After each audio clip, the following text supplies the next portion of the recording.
beautiful question. I would like to explain one beautiful thing in the answer to this question. इनका सवाल ये है कि मैंने एक स्टेटमेंट सुनी है, those who can will and those who can't teach. यानी जिनमें दम होता है कुछ कर लेते हैं, जो कुछ नहीं कर पाते वो टीचिंग करने लग जाते हैं। तो आपने तो कर भी लिया था, फिर आप क्यों टीचिंग कर रहे हैं? क्योंकि टीचर तो वो है जो कुछ कर नहीं पाता ज़िंदगी में, इस कहावत के हिसाब से।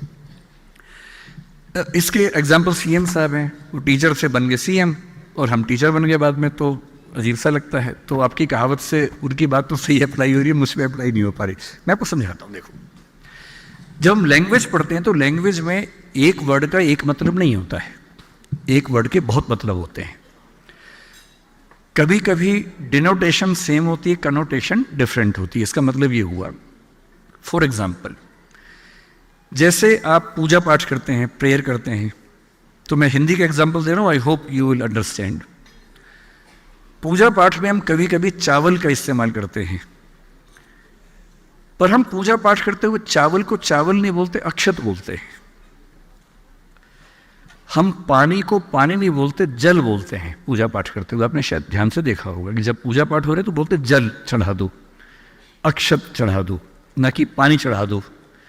फिर कभी हवन करेंगे जिसमें धूप अगरबत्ती जलानी, आप बोलेंगे अग्नि जला दो, न कि आग लगा दो।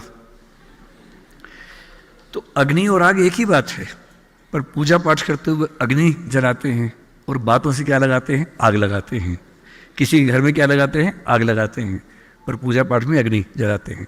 अगर आप इस स्टेटमेंट को इस कॉन्टेक्स्ट में समझेंगे तो बात समझ में आएगी। जब ये स्टेटमेंट कह रही है कि दोज हु कैन विल, इसका मतलब है कि जिनमें कुछ करने की हिम्मत होती है, दम होता है, वो कर लेते हैं।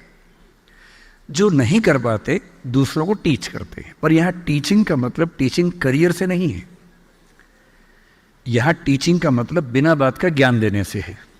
जो आपके पेरेंट्स आपको दे रहे हैं आजकल, आपको अच्छा नहीं लग रहा है। आपके पेरेंट्स कह रहे बेटा फ़ोन मत यूज़ करो, आप कहते हैं आप खुद तो करते हो, हमें क्यों ज्ञान दे रहे हो?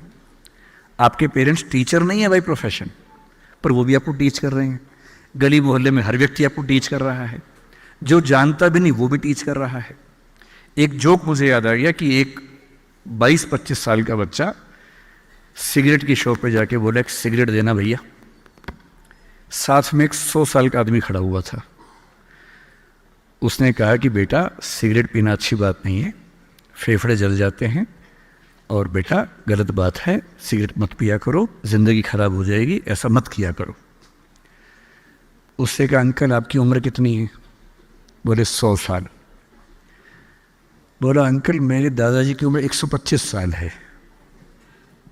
तो 100 साल वाला अंकल बोला वो सिगरेट नहीं पीते होंगे ज़रूर? बोला नहीं पीते हैं, ज्ञान नहीं देते।